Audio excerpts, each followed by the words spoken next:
से जो निकले हैं, ये चारों गति भ्रमण कर रहे हैं, हम काहे के लिए कर रहे हैं भ्रमण बताओ? हम सुखी होना चाहते हैं। एकमात्र उद्देश्य सभी जीवों का कि हम सुखी होना चाहते हैं। हम सुखी कैसे होंगे? तो कहते हैं जब तक तू मोह में रहेगा तब तक दुखी रहेगा।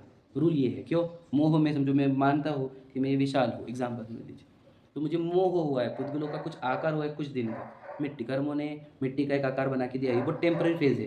देखिए बालक से युवा, युवा से वृद्ध होते रहता है नहीं, और कभी कभी खत्म हो जाएगा, कभी भी भरोसा नहीं, ठीक है। तो ये टेम्पररी फेज में मैं मोहित हुआ हूँ। अब जब मैं मान के चलता हूँ विशाल, तो प्रॉफिट लॉस, परिवार, बच्चे, सक्सेस, फेलियर, प्रशंसा, है ना, प्रसिद्धि, ख्याति, ये सब क्या हो जाएंगे? इन सब के कारण मैं दुखी हूँ, क्योंकि इन सब में तो कोई सुखी होता ही नहीं। इच्छाएं जनरेट होती है, अनंत इच्छाएं, और फिर वो दुखी होता है। तो कह रहे जब तक तू मोह में रहेगा तब तक दुखी रहेगा। मोह मतलब क्या? कि मैं जो हूँ नहीं, जो मेरे है नहीं, उनको मैं मानूंगा, मेरा मानूंगा, ये मोह है। समझे क्या नहीं? तो मोह का निवारण करने के लिए क्या करना होगा? सत्य की जानकारी होनी चाहिए। समझे क्या नहीं? मोह मतलब क्या? भ्रम, इल्यूजन, समझ रहे? भ्रमणा, है ना? तो भ्रम का निवारण होता है सत्य से, तत्व से। समझे क्या नहीं? सत्य का अगर ग्रहण होगा तो मोह का निवारण होगा। सत्य का ग्रहण का होता है तो दिव्य ध्वनि में होता है।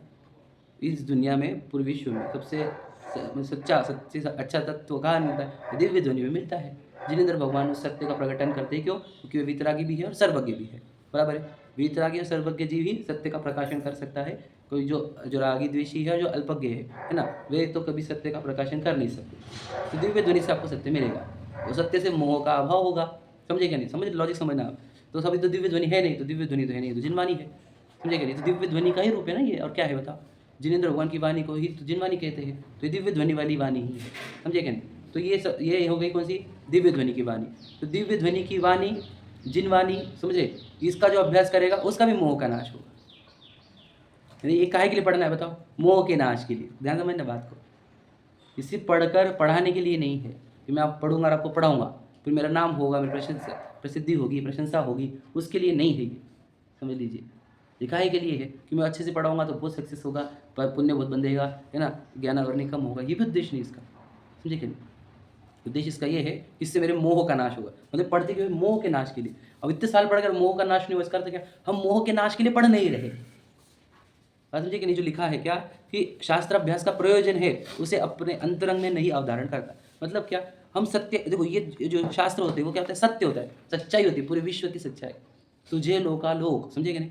पूरे विश्व की सच्चाई इसके अंदर है। वो सच्चाई पढ़ के क्या होना चाहिए था? बोलो, मोह का नाश होना चाहिए था, भ्रम का नाश होना चाहिए था। जिनमानी पढ़ करके भी यदि मोह का नाश नहीं हो रहा, भ्रम का नाश नहीं हो रहा, तो पढ़ क्यों रहे? यही तो प्रश्न है। समझे कि नहीं? यहाँ तो यही तो प्रश्न उठाया यहाँ पर, क्या कि प्रयोजन नहीं जानता। अब कोई 20 साल से पढ़ रहा, कोई 50 साल से पढ़ रहा, और मोह से बाहर नहीं आ रहा। इसका अर्थ क्या? तू शास्त्र अभ्यास के प्रयोजन नहीं समझता। ये काहे के लिए था? ये पंडिताई बताने के लिए, अपनी मास्टरी बताने के लिए थोड़ी है। ये तो इससे मेरा अगर मोह नाश होगा तो मेरे अंदर बहुत आकुलताएं जो उत्पन्न होती है, जो इच्छाएं उत्पन्न होती है, जिससे मैं तड़पता हूँ हर समय, है ना, वो नाश करने के लिए पढ़ना था। मेरे अंदर तड़पन है, मेरे अंदर तकलीफ है, पीड़ा है ना, मेरे अंदर इच्छा उत्पन्न होती है, राग द्वेष उत्पन्न होते हैं, जिससे मैं दुखी होता हूँ ना। तो ये दुखी होने का कारण क्या है? मोह। मैं भ्रमित हूँ, समझ रहे कि नहीं? मैं अज्ञानी हूँ, इसलिए मेरे अंदर ये इच्छाएं, राग द्वेष उत्पन्न होते हैं, और उससे मैं तड़पता हूँ। तो मैं इस तड़पन को दूर करना चाहता हूँ, मेरी इच्छाओं को दूर करना चाहता हूँ, मैं सुख और शांति को प्राप्त करना चाहता हूँ। ये सुख शांति तब प्राप्त होगी जब मोह का निवारण होगा। मोह के निवारण करना के लिए क्या करना पड़ेगा? सत्य का ग्रहण करना होगा। सत्य का ग्रहण का होगा, वो शास्त्रों से होगा।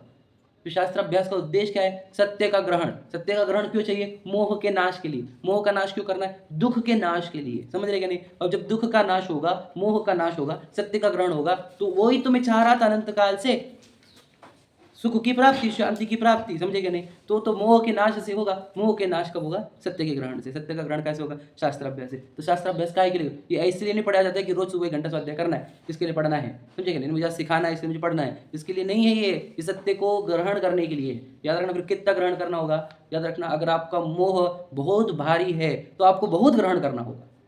अगर आप दिन भर मोह से पीड़ित है तो आपको दिन भर पढ़ना होगा, ये सुनना होगा, चिंतन करना होगा। आपका मोह मंद हुआ तब भी आपको पढ़ना तो पड़ेगा ही इसको। समझे क्या नहीं? दवाई याद रखना, आपका अगर जहर उतर गया आपकी पूरी बॉडी में, सांप का जहर, तो आपको कौन से इंजेक्शन देते जरा पूछना फार्मा। तो डेंजर इंजेक्शन देते कि वो जहर निकल जाए बाहर। समझे क्या नहीं? अभी हमारे को मोह का जहर उतरा है पूरे आत्मा में हमारे, तो उसका इलाज क्या है? शास्त्रों से है। समझे क्या नहीं? शास्त्र पढ़कर अगर वो जहर खत्म नहीं हो रहा, शास्त्र पढ़ नहीं रहा बराबर। मोह का जहर उतरना चाहिए, याद रखना। मतलब क्लियर दिखना चाहिए कि मैं तो शरीर हुई नहीं। समझे नहीं? संयोग मेरे नहीं, यहाँ पे दुनिया में मेरी एक भी वस्तु नहीं है। समझे कि नहीं? और मैं तो परिपूर्ण भगवान हूँ, मैं तो अंदर कुछ कमी नहीं मेरे अंदर। ये हो जाना ये शास्त्र अभ्यास का प्रयोजन है। अगर ये कुछ हुआ ही नहीं हमारे साथ तो हम क्या पढ़ रहे हैं? हमारे शास्त्र हुआ, वो शास्त्र हुआ, वो शास्त्र हुआ, इतने शास्त्र हुए, इतने शास्त्र सुना रहे, समझा रहे, कुछ भी नहीं हुआ। क्या होना चाहिए कि ये शरीर तो मैं किंचित भी नहीं हूँ, एक कण मात्र का भी नहीं हूँ मैं, पूरा मिट्टी का ढेला है क्या नहीं? देखो एक एक परमाणु उसमें का चेतन है, एक भी परमाणु जानता देखता नहीं है, बिल्कुल देख लीजिए आप। पूरी मिट्टी का ढेला, हड्डी मांस चमड़े का पूरा आकार, ये तो मैं हूँ ही नहीं, पहली बार समझिएगा। मोह का निवारण, ये अगर ये निकला नहीं कि मैं शरीर नहीं हूँ तो हम पढ़ क्यों रहे हैं? ये तो प्रश्न चिन्ह उठता है कि पढ़ क्यों रहा है तू? तुझे ये शरीर हूँ यही मानने के लिए पढ़ना था क्या तुझे? सोचो आप, इसलिए पढ़ रहे हैं हम कि मैं शरीर हूँ, मैं शरीर हूँ। अरे तो ये पहली भ्रांति तो ये टूटनी चाहिए थी। असमान जाति द्रव्य पर्याय नो कर्म है, पूर्व कर्म के फल में उत्पन्न हुई सामग्री नो कर्म होता है ये, समझे क्या? मिट्टी का है, पूरा जलता है, सड़ता है, सब पता है हमारे को, फिर भ्रम क्यों टूटने दे हमारे? क्योंकि सत्य का ग्रहण हो रहा नहीं। हम पढ़ रहे हैं आचार्यों की वाणी को, लेकिन हमारे अंदर उसको सत्य बोल के स्वीकार नहीं रहे। हमें लगता है कि ये पढ़ना नॉलेज के लिए अच्छा है, नॉलेज के लिए नहीं है, ये मोह के निवारण के लिए। हमारे को ये बात गहरी उतारनी ही पड़ेगी कि अब किसकी गलती निकल रही है यहाँ पर कि शास्त्राभ्यास पढ़कर भी कैसे रहेगी गलती? शास्त्राभ्यास करके गलती किसके रहेगी? यही गलती है। वो क्या मोह के निवारण के लिए नहीं पढ़ा? वो कौन से उद्देश्य के लिए पढ़ा? आपको खुद को खोजना होगा कि कौन से उद्देश्य के लिए पढ़ रहा हूँ मैं। अगर हम भ्रम में अगर हम भ्रम तोड़ना ही नहीं चाहते, भ्रम तोड़ने के लिए कौन सी मेहनत करी हमने? पता हमको यही पता नहीं कि हमारे अंदर दुख है कि सुख है। याद रखना, हम तो सांसारिक चीज़ों में सुख मान रहे हैं, मतलब हम तो कितने बड़े इल्यूजन में, क्या बताए? हमें प्रॉपर्टी अच्छी, पैसा अच्छा, प्रशंसा हो रही है, सब बढ़िया चल रहा है, जो मांगे वो हाजिर है, 7 पीढ़ी तक कहीं सिस्टम हो लग गई हुई है, तो हम अगर हम सुखी है तो हम बहुत बड़े भ्रम में है। वो पता ही नहीं चलता सच्चाई क्या है। ये अभी आके बंद होगी, अनंत काल लगेगा जन्म मरण करते करते, कितना काल लग जाएगा भरोसा नहीं। समझे कि नहीं? तो कहना यह है कि संसार में तो सुख है ही नहीं, फिर मैं दुखी हूँ तो मेरे दुख का कारण क्या है? अब मैं वापस जन्म मरण करेंगे अनंत काल तक, मुझे जन्म मरण नहीं करना है, मुझे बिल्कुल नहीं करना है। मेरे अंदर जिसके अंदर तड़पन होगी कि मुझे जन्म मरण नहीं करना अब इसके बाद, बहुत डेंजर है संसार, असार है एकदम। तो जिसके तड़पन उठी कि संसार का कारण क्या है? मोह है। इस पूरे संसार का कारण मोह है। मोह का निवारण कैसे कर सकता हूँ मैं? कैसे इस इल्यूजन से, इस भ्रम से बाहर कैसे आऊँगा? कैसे होगा बताओ? सत्य की ग्रहण से, सत्य की जानकारी से। सत्य की जानकारी कहाँ मिलेगी मुझे? दिव्य ध्वनि में मिलेगी। दिव्य ध्वनि तो है नहीं अभी, तो वो वाणी है उनकी, जो दिव्य ध्वनि को लिपिबद्ध किया गया है, वो वाणी है यहाँ पर। इससे मेरे मोह का अभाव होगा। इस मोह के अभाव से क्या होगा? मेरे समस्त दुखों का अभाव होगा, कर्मों का अभाव होगा, अनंत सुख की, अनंत शांति की प्राप्ति होगी। तो जो इस उद्देश्य से इसको पढ़ेगा उसको शास्त्राभ्यास का प्रयोजन समझ में आएगा। कोई इसके लिए पढ़ रहा है? कैसे पढ़ता? अपने आप को ही पूछ, क्या मैं इसके लिए पढ़ रहा हूँ? तो मैंने मोह के नाश के लिए कितना प्रयत्न किया? मैंने कभी देह को भिन्न जानने की कोशिश करी? परिवार का प्रत्येक व्यक्ति, परिवार, घर, प्रॉपर्टी, ये आवाज़, ये नाम, ये भिन्न दिखता है क्या मुझे? यदि मुझे भिन्न नहीं दिखता तो समझ लो वो जो आपके अंदर आ गया, हट हट हट,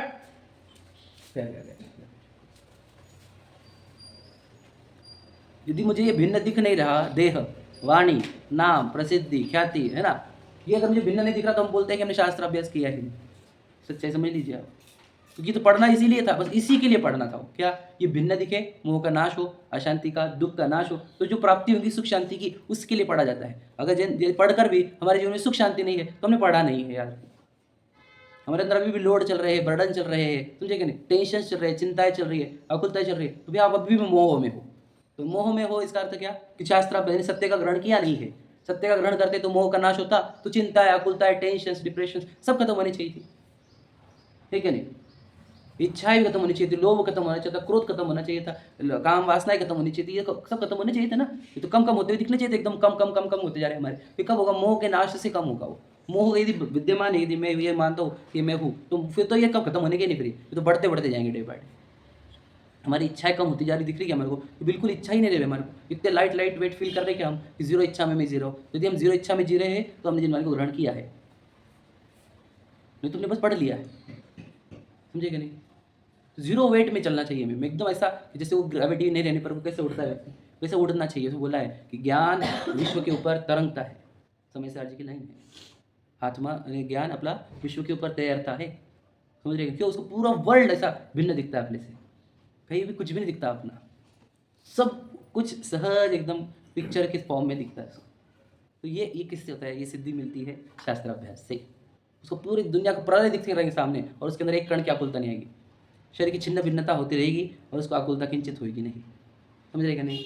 ये जिसके अंदर अचीव होगा उसने शास्त्राभ्यास किया है, समझेगा नहीं? ये प्रयोजन था शास्त्राभ्यास। मैं ये सार बताना चाहता था आपको, क्या कि शास्त्राभ्यास का प्रयोजन जानता नहीं। समझिए में प्रयोजन क्या है? तो मोह का अगर निवारण हो नहीं रहा, मैं अगर यही मानते बैठता हूँ कि मैं ये हूँ, मैं हूँ, तो मेरे नाम तो हमने शास्त्र अभ्यास किया ही नहीं, कुछ भी नहीं किया। क्यों कर रहे हैं? अगर यही मानना था तो फिर इसकी आवश्यकता क्या थी बता? ये तो बिना ये पढ़े भी यही मान रहे थे हम, और पढ़ने के बाद भी यही मान रहे हैं, तो क्यों पढ़ रहे हैं फिर? बिना पढ़े तो हम भी परिवार को अपना मान रहे थे, पढ़ने के बाद भी परिवार को अपना मान रहे, तो पढ़ क्यों रहे हैं? बिना पढ़े संसार में सुख मान रहे थे, अभी पढ़ के भी सुख मान रहे, तो पढ़ क्यों रहे? यही तो प्रश्न है। बिना पढ़े भी हमारे को मोक्ष नहीं जाना था, और पढ़कर भी मोक्ष नहीं जाना है, तो पढ़ क्यों रहे? समझे कि नहीं? ये सार समझना होगा कि पढ़कर हमारे अंदर मोह नाश हो, दुनिया की एक वस्तु की भी डिमांड ना उत्पन्न हो, एकदम लाइट वेट हम ऐसे फील करें, बिना इच्छाओं का पूरा विश्व हमारे आंखों के सामने, मतलब ज्ञान के सामने दौड़ता हुआ दिखे, और हमारे को बिल्कुल भी आकुलता ना हो, प्रलय काल में भी आकुलता ना हो। समझे कि नहीं? तो समझना हमने हमारे ज्ञान को बताओ मोह से मुक्त किया है, और मोह के क्षय को ही मोक्ष कहते हैं। बताया था ना आपने, बताया था ना, मोह का क्षय मोक्ष। समझे कि नहीं? मोह का क्षय होना ही मोक्ष है, कोई और जगह का नाम नहीं है। मैं मोह से मुक्त हो गया तो क्या, मैं अनंत दुखों से मुक्त हो गया।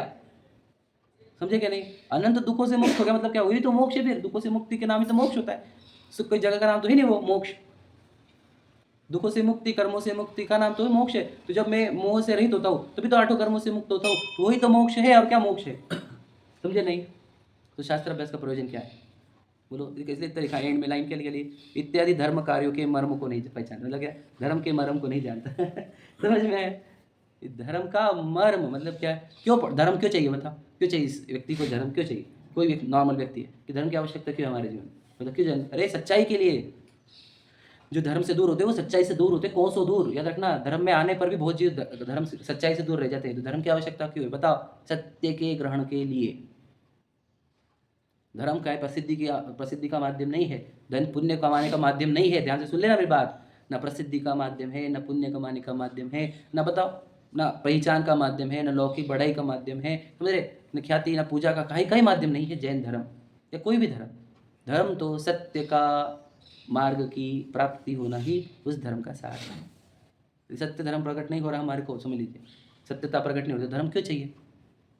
सत्य के ग्रहण के लिए। सत्य ग्रहण नहीं तो बताओ, हम स्वाध्याय नहीं करेंगे, हम सत्य ग्रहण होगा क्या हमारे को? कहाँ से ग्रहण होगा बताओ?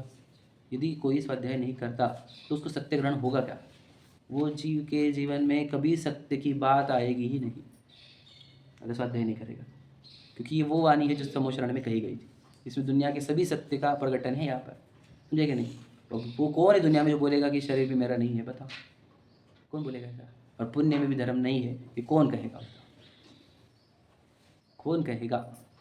इसलिए स्वाध्याय की आवश्यकता कितनी है ये समझो। और स्वाध्याय पढ़कर भी अगर मोह का नाश नहीं करेंगे तो भी रह जाएंगे हम, ये भी समझो। यानी मैंने पढ़कर क्या करना था मेरे को? मोह का नाश। मतलब क्या मोह का नाश? दिन भर देखो कि मैं बोल रहा हूँ कि मैं जान रहा हूँ, मैं खा रहा हूँ कि मैं जान रहा हूँ, मैं चल रहा हूँ कि मैं जान रहा हूँ। ये अंदर की जो मेहनत है इसी का नाम धर्म है। समझे कि नहीं? मैंने चलता ना, मैं बोलता ना, मैं गोरा ना, मैं काला ना, मोटा ना, पतला। समझे कि नहीं? समझे? मैं सिर्फ ज्ञान का गे, मतलब मेरे सब ज्ञान का गे है। मेरे को लाल कलर दिखने पर मैं लाल नहीं होता, काला कलर दिखने पर मैं काला नहीं होता, मीठा खाने पर मेरा ज्ञान मीठा नहीं होता। समझे क्या नहीं? गोल चीज़ देखने पर मेरा ज्ञान गोल नहीं होता। मतलब क्या? मेरा ज्ञान इन सब का आकार बना रहा है उस रूप ना होते हुए। मतलब क्या? देखो जैसे हमने कहा कि हमने मीठा आम खाया तो ज्ञान मीठा हो जाता है क्या? ज्ञान तो मीठा नहीं होता। आप समझे क्या नहीं? तो उसमें काला कलर देखा तो ज्ञान काला हो जाता है क्या? तो जब ज्ञान काला नहीं होता, मीठा नहीं होता, गोल नहीं होता, तो शरीर भी नहीं होता। ज्ञान शरीर को जानता है तो शरीर हो जाता है कि नहीं होता है? ज्ञान शब्दों को जानता है तो शब्द बोलते हुए भी ज्ञान उससे भिन्न है। समझे कि नहीं? ये विज्ञान जो करेगा वो सत्य की ओर प्रकट होगा, क्योंकि सच्चाई ये है कि हम बोलते नहीं, हम चलते नहीं, हम खाते पीते नहीं, हम सबको जानते हैं, ये सच्चाई है। ये कब समझेंगे हम इस इल्यूजन में रहेंगे जिनमानी पढ़ करके भी, तो हम कब आएंगे रियलिटी में? मोह का क्षय कब होगा? अब रियलिटी है कि हमें तो बिल्कुल बोलने रहा है पर। समझे क्या नहीं? किसी बातें कर रहे पागल जैसे। समझे कि नहीं? अब आपको समझना होगा रियलिटी क्या है। हम तो चैतन्य वस्तु है, ये देह का परिणमन चल रहा है बोलने का। समझे कि नहीं? वहाँ पर एक राग का परिणमन चल रहा है बोलने की, राग का, और एक में चैतन्य वस्तु। तो इसकी सूक्ष्मता गहराई हमारे को उतरनी पड़ेगी ना, जब हम पढ़ेंगे जिनमानी तो होगी सूक्ष्मता गहराई पकड़ में आएगी। नहीं तो कौन कौन मानेगा ये कि मैं बोलने रहा? बताओ कौन? अभी मोह में रहूंगा तो ये मानूंगा कि मैं बोल रहा हूँ, बोल रहा हूँ, बोल रहा हूँ, मैं बहुत अच्छा बोला, मैं बहुत बढ़िया बोला, बस फिर मान कैसे चढ़ेगी, खत्म हो जाएगा। समझ रहे कि नहीं? और हम बोल नहीं सकते। ये भेद ज्ञान करते आना। भेद ज्ञान मतलब ये डिफ्रेंसिएशन। समझे कि नहीं? सच्चाई ये है कि हमने आज तक दुनिया में, आज तक हमने एक भी चीज़ करी नहीं, एक भी चीज़ आज तक, अनंत काल से लेकर आज तक, और आज से लेकर अनंत काल तक हम दुनिया में एक भी कार्य नहीं करते। उसी को ही अकर्ता ज्ञाता कहा जाता है। ज्ञाता वो रहता है जो कर नहीं सकता, वो जो ज्ञान, जो सिर्फ जान सकता है। तो क्या किया हमने आज तक हमने एक भी चीज़ नहीं करी, और भ्रम ने हमारे को ये बताया कि पूरी चीज़ें मैं कर रहा हूँ। इस भ्रम का अभाव करना ही मोह का अभाव करना है। जब हमारे को पूरी दुनिया का ज्ञाता दिखूंगा मैं, तो हमने मोह का अभाव किया। समझे कि नहीं? तो कर्तापना मानना ये भी मोह का ही खेल है। 4 खेल होते हैं उसके, वही ना, एकत्व, ममत्व, कर्तृत्व, भोक्तृत्व। देह मैं हूँ, ये मेरी है, मैं कर रहा हूँ, मैं तो बोल रहा हूँ, मैं तो चल रहा हूँ, ये कर्तृत्व। भोक्तृत्व, मैंने ये खाया, मैंने वो खाया, मैंने टच किया, मैंने वो किया, भोक्तृत्व। ये चारों भी चीज़ें अपनी नहीं है। नहीं देह मेरी है, न मैं हूँ, न मैं इसका कर्ता हूँ, न मैं इसका भोक्ता हूँ। जिस दिन ये सिद्ध होगा तब मोह का क्षय होगा। समझे कि नहीं? इसके ये चारों बुद्धियाँ, मिथ्यात्व की बुद्धियाँ नष्ट करने के लिए शास्त्राभ्यास है। यदि शास्त्राभ्यास करके भी ये 4 बुद्धियाँ हमारे अंदर है, तो अब समझना हम शास्त्राभ्यास कर नहीं रहे, हम सिर्फ पढ़ रहे हैं जो यहाँ पर लिखा हुआ है। क्या लिखता है? सुन लेता है, परंतु जो शास्त्राभ्यास का प्रयोजन है उसे आप अंतरंग में नहीं अवधारण करता। समझे कि नहीं? जो प्रयोजन था उसका अवधारण करना मतलब क्या बताओ? एकत्व, ममत्व, कर्तृत्व, भोक्तृत्व छूट जाना। ये मिथ्यात्व के 4 प्रकार है। बोलो, अज्ञान के 4 प्रकार, 3 प्रकार, संशय, विपर्य, अनद्वेषा, ये भी छूट जाना। समझ रहे? और कषाय यानी राग द्वेष, कषाय, इष्ट अनिष्ट कल्पना, ये छूट जाना। ये सब शास्त्र अभ्यास का प्रयोजन है। बताओ, समझे? मिथ्या तो छूटना मतलब एकत्व, ममत्व, कर्तृत्व, भोक्तृत्व छूटना। मिथ्या ज्ञान का छूटना मतलब क्या? संशय, विपर्य, अनद्वेषा का छूटना। संशय ये नहीं होना चाहिए कि मैं शरीर के, मैं आत्मा हूँ। संशय छूट जाना चाहिए। विपर्य मतलब मैं शरीर ही हूँ, ये विपर्य छूटना चाहिए। कुछ तो भी है, अनद्वेषा भी छूट जाना चाहिए, तब ज्ञान होगा, सम्यक ज्ञान। और एकत्व, ममत्व, कर्तृत्व, भोक्तृत्व छूटेगा तो सम्यक दर्शन होगा। समझे क्या? मिथ्या तो छूटेगा, सम्यक तो होगा। ये 3 सम्यक ज्ञान होगा, और राग द्वेष कम होते जाएंगे हमारे, है ना, बिल्कुल इच्छाएं कम होती जाएंगी, सम्यक चारित्र होगा हमारा। समझे कि नहीं समझे? तो ये फल चाहते थे हम, इसे पढ़ करके। अब ये पढ़कर भी हमारे एकत्व, ममत्व, कर्तृत्व, भोक्तृत्व वैसे के वैसे है। यदि फिर ना ये संशय, विपर्य, अनद्वेषा वैसा के वैसा है, और कषाय हमारी वो की वही है, हम पढ़ क्यों रहे हैं? प्रश्न यही प्रश्न। समझे कि नहीं? पढ़ भी रहे, पढ़ा भी रहा है इतने जनों को, फायदा क्या हो रहा है? एकत्व, ममत्व, कर्तृत्व, भोक्तृत्व है तो, है कि नहीं? ये छूट जाना, इससे मुक्त होना, यही धर्म है, क्योंकि भ्रम है। समझ रखना, याद रखना, जब तक हमारे को भ्रम की एलर्जी नहीं होगी, तब तक जिनवानी का उपयोग किस लिए किया जाता है ये पता ही नहीं चलेगा। समझे कि नहीं? हम आपको बचपन से एक दवाई दे रहे, अब आप दवाई खा रहे हो, अब आपको पता ही नहीं दवाई क्यों दी गई थी। समझे कि नहीं? हमने बोला एक काम कर, 2-4 दिन दवाई मत ले। अब 2-4 दिन दवाई ली नहीं, उसके पूरे बॉडी में खुजली मच गई, समझ लीजिए, और उसको पूरा खुजा खुजा के जख्में कर दी इसने। तो हम बोले कि देख, इसलिए दवाई थी कि तुझे खुजली ना आ जाए, इन्फेक्शन ना हो जाए। समझे कि नहीं? तो यही बोल रहे हैं कि दवाई है। अब दवाई किसके लिए है? जिसको मोह नाम की बीमारी समझ में आई है कि मुझे मोह नाम की बीमारी हुई है और इसका इलाज इसमें है, सत्य। अब लोगों को मोह की बीमारी पता नहीं है, समझे कि नहीं? और हम दवाई देते जा रहे, वो दवाई लेते जा रहे, लेकिन असर कुछ हो नहीं रहा। क्यों? क्योंकि ना उनको पता है मोह की बीमारी दूर करने की, ना हम बता रहे। ऐसा हो जाएगा फिर। तो जिनवानी काय के लिए? मोह की बीमारी दूर करने, ये इलाज है। पूरी दुनिया में मोह का इलाज जिनवानी में ही है, और कहीं नहीं है। मोह के नाश के लिए कितनी पूजा करो, विधान करो, यात्रा करो, नियम लो, व्रत लो, अणुव्रत लो, महाव्रत लो, कुछ भी होगा नहीं मोह के नाश के लिए। मोह के नाश के लिए आपको पढ़ना होगा और उसका प्रयोग करना होगा अंदर, वेद ज्ञान। समझे क्या नहीं? यही उपाय है इसका, मोह के क्षय का। क्या बताया आचार्य कुंद ने 80वीं गाथा में प्रवचन साजी में, कि जो अनंत भगवान को द्रव्य गुण पर्याय से जानेगा। कि भगवान जी को हमने द्रव्य गुण पर्याय से जाना क्या? नहीं। तो द्रव्य गुण पर्याय से जब तक भगवान जी को जानेंगे नहीं हम, तब तक आत्मा भी जानने में नहीं आएगा, इसलिए मोह का क्षय भी नहीं होगा। किसने किया द्रव्य गुण पर्याय से भगवान जी को जाना? क्या हमने? भगवान जी के सामने खड़ा, बोलने की बात नहीं है, समझने जानने की। द्रव्य गुण पर्याय मतलब कौन से द्रव्य? भगवान जी, जी द्रव्य। गुण कौन से चल रहे हैं उनके? ज्ञान, दर्शन, सुख, वीर्य से अनंत गुण है उनके अंदर। समझे? गुण नित्य है, और पर्याय अनंत ज्ञान, अनंत दर्शन, अनंत सुख, अनंत वीर्य, ऐसी पर्याय चल रही है। तो ऐसे भगवान जी दिखने चाहिए। कौन से? शरीर से पीछे। समझे कि नहीं? शरीर के भीतर जो चैतन्य वस्तु है वो अनंत भगवान है, जिनके प्रदेशों में से अनंत ज्ञान, अनंत सुख, अनंत वीर्य ये चल रहा है, जिनके प्रदेशों में। समझे कि नहीं समझे? जो भगवान जी को वो शरीर के भीतर वो अनंत चतुष्टय वाला देखता है, उसको इस शरीर के भीतर एक अनंत गुणों का वैभव वाला भगवान दिखता है। और जिसको अनंत गुणों का वैभव वाला भगवान दिखता है उसका मोह क्षय होता है। ऐसे आचार्य कुंद ने इतनी सिंपल प्रोसीजर दी हमारे को मोह के क्षय की। बताओ, इतना सिंपल प्रोसीजर। तो फिर आप बोलेंगे भगवान जी को द्रव्य गुण पर्याय से कैसे पहचानते? तो द्रव्य गुण का पर्याय का अभ्यास कर, फिर द्रव्य गुण पर्याय का उसी लिए जिनवानी पड़ी जाती है। ये पूरा शास्त्र पढ़कर क्या करना है? द्रव्य गुण पर्याय पहचानने हैं। द्रव्य गुण पर्याय से क्या? फिर भगवान जी को पहचान, द्रव्य गुण पर्याय से। द्रव्य गुण पर्याय से भगवान जी को पहचाना, फिर अपने को द्रव्य गुण पर्याय से पहचान कि मैं कौन सा द्रव्य हूँ, मेरे गुण कौन से, मेरे पर्याय कौन से। और जब द्रव्य गुण पर्याय स्वयं को पहचान लेता है तो मोह का क्षय हो जाता है। अपन वस्तु कौन सी वो पता चल जाती है, मोह का क्षय हो जाता है। बस अल्पकाल में निर्वाण होना है। समझे भैया प्रोसीजर? अगर हम ये प्रोसीजर फॉलो नहीं, मतलब ये पढ़ते क्यों बताओ? द्रव्य गुण पर्याय का अच्छे से अभ्यास हो जाना चाहिए हमारा, मतलब उसकी पूरी डिटेल्स अच्छे से, पूरा स्टडी अच्छे हो जाना चाहिए, अंदर हमारा ज्ञान व्यवस्थित हो जाना चाहिए। फिर उसको जिनेंद्र भगवान के ऊपर अप्लाई करो कि भगवान जी कौन सी वस्तु है, द्रव्य कौन सा है। गुण कौन से है, परे कौन सी है? तो भगवान जब उस शरीर के अंदर भगवान जी दिखने लग गए हमारे को ज्ञान में हमारे, ठीक है, तो हमारे को भगवान जी का एक्चुअल स्वरूप समझ में आ जाएगा, क्योंकि वो शरीर तो है नहीं उनको, है ना, शरीर तो बाहर है और वो शरीर से रहित है, समझ रहे भगवान जी। अनंत चतुष्टय वाला कौन हुआ है? शरीर थोड़ी हुआ है, आत्मा हुई है। वो अनंत चतुष्टय वाली आत्मा अगर आपको ट्रेस हो गई तो आपको आत्मा नाम का कंसेप्ट ट्रेस हो जाएगा। तो इधर भी शरीर के भीतर वो अनंत गुणों का वैभव वाला चैतन्य भगवान दिखेगा, और वो चैतन्य भगवान दिखना इसी इक्वल टू मोह का क्षय हो जाना, कि मैं तो चैतन्य वस्तु हूँ, शरीर थोड़ी हूँ। शरीर तो शरीर कौन सा है? द्रव्य गुण पर्याय से ही मिट्टी है, समझे कि नहीं समझे? अब जिसको ये द्रव्य गुण पर्याय का अभ्यास से ये मिट्टी दिखी और अपन चैतन्य भगवान दिख गए, उसका मोह का क्षय हुआ। और जिसको ये मिट्टी मिट्टी दिखती नहीं और द्रव्य गुण पर्याय का अभ्यास नहीं है, उसको तो कितना भी कर दो, बताओ कि शरीर नहीं अपन, शरीर नहीं अपन, उसको नहीं, कैसे नहीं, कैसे नहीं, कैसे नहीं, बोलेगा भी कि मैं आत्मा हूँ, लेकिन उसको ये पक्का पकड़ में आएगा नहीं कि मैं आत्मा हूँ, बोलेगा बस बात। इसलिए जिनवाने का अभ्यास, द्रव्य गुण पर्याय का अभ्यास अच्छे से करो, है ना, उससे जिनेंद्र भगवान के द्रव्य गुण पर्याय से देखो और फिर अपने आप को द्रव्य गुण पर्याय से देखो, कौन हूँ मैं, समझे कि नहीं? ये चलता उठता बैठता हुआ तो पूरा की पूरा पुद्गल है द्रव्य गुण पर्याय। चलना मतलब क्या? पैर स्पर्श गुण, ये चलना होता है। बोलना मतलब ये भी स्पर्श गुण है, और वो आवाज़ जो निकलती है वो जो टकरा रही परमाणु से, है ना, वो भी स्पर्श गुण है, समझे क्या नहीं? उसकी पर्याय है, द्रव्य गुण पर्याय से देखो कि मैं सोया तो वो भी स्पर्श गुण है, मैं खाया वो रस गुण है, समझ लीजिए। तो ये तो पुद्गलों के खेल है। द्रव्य गुण पर्याय से देखो इस सब चीज़ों को, तो ये बिल्कुल अपन कहीं पे भी नहीं इसके अंदर।